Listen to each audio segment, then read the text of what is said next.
maa ngi wax ne tey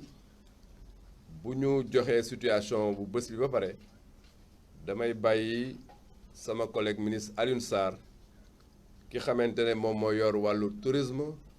ak transport aérien mu jàkkaarloog yéen pour def benn point de presse situation bés bi lii la tey altine fukki fan ak juróom benn ci weeru mars 2020 Institut Pasteur u Dakar jox nañ ñu résultat wu test yi ñu def ci test yi ñu jot benn cas moo ci positif ci juróom ñeenti cas yi xamante ne testé nañ bon de kenn rek moo ci positif kooku benn français la boo xamante ne mu ngi am 67 ans yegg ci Dakar fii le 7 mars 2020 mi ngi fi yegg ci par vol Iberia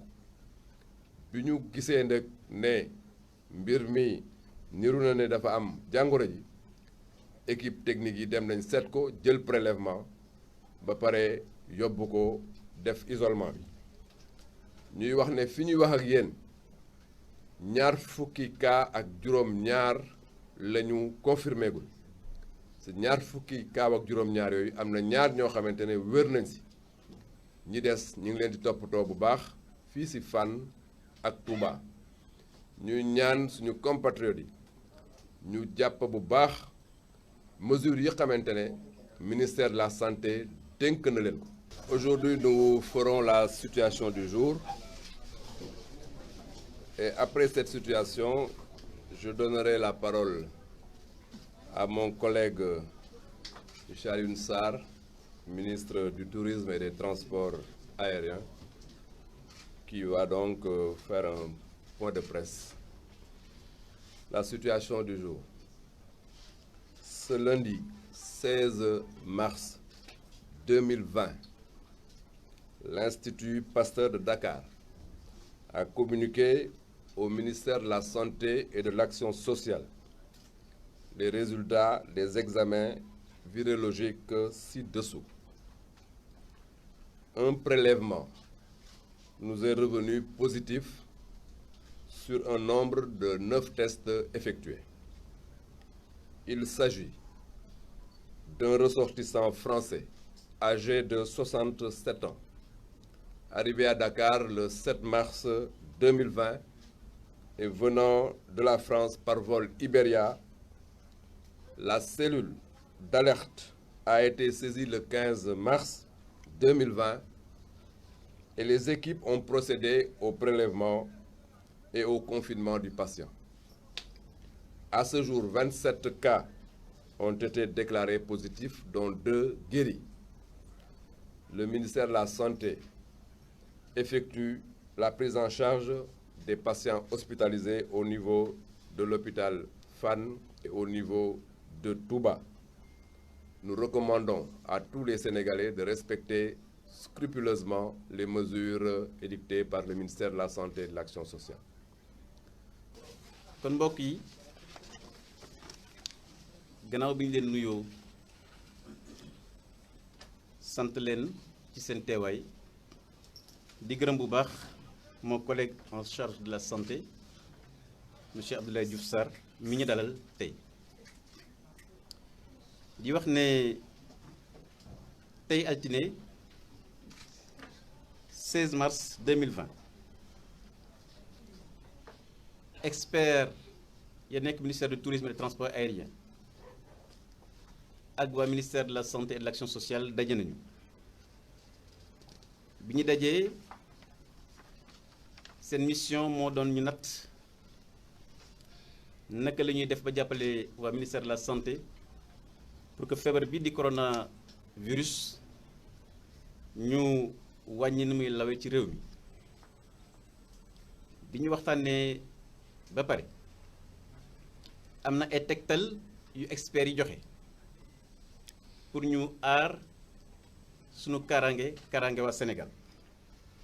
fex it ba aéroport international Blaise Diagne du nekk bërëb boo xam ne ku fa dem mën nga loru ci feebar bi nga xam ne mooy Covid-19 fexe it ba feebar bi ñu wàññi ko bu baax a baax ci biir réew mi loolu biñ ci waxtaanee jël nañu ab recommandation maanaam fexe ba réew ya nga xam ne fa la feebar bi amee doole ñu fexe ba dem beeg dikk bi diggante réew yooyu ak Sénégal ñu wàññi ko loolu biñ ko xaatimee jébal naa ko président de la République Macky Sall ma waxtaan ci ak moom pour ñu xool lépp loo xam ne dinañ ko mën a jël ci anam boo xam ne dina aar kaaraange réew mi loolu nag ci dogal yii la ñëw bi ci njëkk mooy dinañ ni dakkal maanaam taxawal lépp luy ligne aérienne diggante Sénégal ak réew yu mën a lim ci biir Europe lépp luy avion diggante réew yi dakk na à partir du mercredi 18 mars 2020 à 23h59 ci Europe réew yi la muy France Italie Espagne Belgique ak Portugal ci Afrique du Nord maanaam Maghreb réew yi la muy Algérie ak Tunisie lii na comme ni ko fàttale sànq gannaaw suba maanaam mercredi lay tàmbale bu 23h59 bu jotee maanaam heure minuit am na vol yoo xam ne nag bokkuñu ci maanaam vol yoo nga xam ne ñooy transporter marchandise ñu tuddee leen vol cargo ak it vol yoo xam ne dañuy def évacuation sanitaire maanaam ñi feebar la ñuy yóbbu di fàttali ne réewu Maroc démb ci guddi la ñu dakkal vol yi am diggante Sénégal ak réewu Maroc di fàttali nag askan wi ne lii bu ko gouvernement du Sénégal jëlee ci tegtalu président de la République c'est parce que kaaraange Sénégal moo war a jiitu te it dafa tënku ci recommandation maanaam tegtal yi organisation mondiale de la santé joxe maanaam wax réew bu nekk dogal yooyu jël na nga ko tënk ci xalaatu borom xam-xam yi nga xam ne ñoo nekk ci wàllu santé te comme ni ma leen ko waxee sànq expert de la santé ñoom ñoo ñaan ñu limiter dem beeg dikk bi entre Sénégal ak réew nga xam ne feebar bi dafa am doole. dëgg la nag lu mel ni bu ñu ko jëlee dina am ay conséquences yoo xam ne gouvernement bi na ci liggéey ak acteurs yi te incha allah nëpp nu mu gën a baaxee pour que sunu acteurs du tourisme et du transport aérien gouvernement du Sénégal jàppale leen loolu njiitu réew mi wax nañu ñu taxaw ci ba ñu def ko ci anam bu mucc ayib maa ngi leen di gërëm di leen sant. Mesdames, Messieurs les directeurs généraux, directeurs nationaux et chefs de service, Mesdames, Messieurs les représentants de la presse nationale et internationale, chacun à vos titres, rang et qualité. Monsieur le ministre, je voulais tout d'abord vous remercier pour cette invitation, mais également remercier la presse qui est venue si nombreux à ce point de presse. Rappelez que depuis son apparition au Sénégal, le 2 mars 2020, le nombre de personnes atteintes du Covid-19 a largement augmenté, comme l'a rappelé tout à l'heure Monsieur le ministre, passant jusqu'à 26 cas à la date d'hier,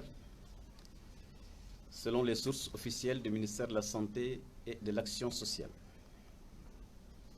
Face à une telle situation, les experts du ministère de la Santé et de l'Action sociale ont fait part de la nécessité d'assurer une rupture de la chaîne de transmission pour éviter que l'épicentre de cette pandémie ne se déplace en Afrique et plus particulièrement au Sénégal. Ainsi, dans la continuité des mesures prises par son Excellence M. Macky Sall, président de la République, le samedi 14 mars dernier, les experts du ministère du Tourisme et des Transports aériens en rapport avec ceux du ministère de la Santé et de l'Action sociale, se sont concertés ce jour, lundi 16 mars 2020, pour étudier ensemble les meilleurs moyens de réduire au minimum la propagation de ce virus. Au terme des échanges, il est apparu qu'il devient primordial de mettre en œuvre tous les moyens qui sied pour protéger au mieux nos compatriotes, de s'assurer que l'aéroport international de Blaise Diagne, principal point d'entrée de notre pays, ne soit un espace de contamination et de transmission du Covid-19 et d'éviter tout risque d'augmentation de cas dans notre pays dans les jours et semaines à venir. De cette rencontre est ressortie la recommandation d'arrêter les flux directs et indirects en provenance des zones à risque afin d'éliminer les interactions avec les foyers de la pandémie. Ces recommandations ont été soumises à son Excellence M. Macky Sall, président de la République du Sénégal, pour validation. Ainsi, en accord avec son Excellence M. le Président de la République, nous avons décidé de suspendre toutes les lignes aériennes en provenance et vers les destinations ci-dessus. En Europe, il s'agit de la France, de l'Italie, de l'Espagne, de la Belgique et du Portugal. Au Maghreb, il s'agit de l'Algérie et de la Tunisie. Cette mesure sera applicable à compter du mercredi 18 mars 2020 à 23h59 pour une durée de 30 jours. Ne sont pas concernés les vols cargo pour lesquels les équipages devront rester à bord et leur temps d'escale réduit au strict minimum, ainsi que les vols d'évacuation sanitaire. Pour le Royaume du Maroc, les vols ont été suspendus depuis hier à 0h01. Cette décision historique a pour objectif de réduire la chaîne de transmission et d'en minimiser l'impact. Elle est alignée aux recommandations de l'Organisation mondiale de la santé qui demande au pays de trouver un juste équilibre entre la protection de la santé, la prévention des perturbations socio-économiques et le respect des droits de l'homme et d'adopter une approche globale adaptée à leur situation avec le confinement comme pilier central. Fin de citation. Bien entendu, une telle décision aura des conséquences sur les secteurs du tourisme et du transport aérien, deux des 7 secteurs prioritaires du plan Sénégal émergent. Néanmoins, face à ce choc exogène mondial, il est de notre devoir d'apporter des réponses mesurées et cohérentes pour proportionner à la menace contre la santé publique et basées sur les évaluations des risques locaux. Ceci impliquera tous les éléments de la chaîne de valeur touristique aérienne en accord avec les lignes directrices et recommandations générales de l'Organisation mondiale de la santé, de l'Organisation mondiale du tourisme et de l'Organisation mondiale de l'aviation civile. Je vous remercie de votre bien aimable attention.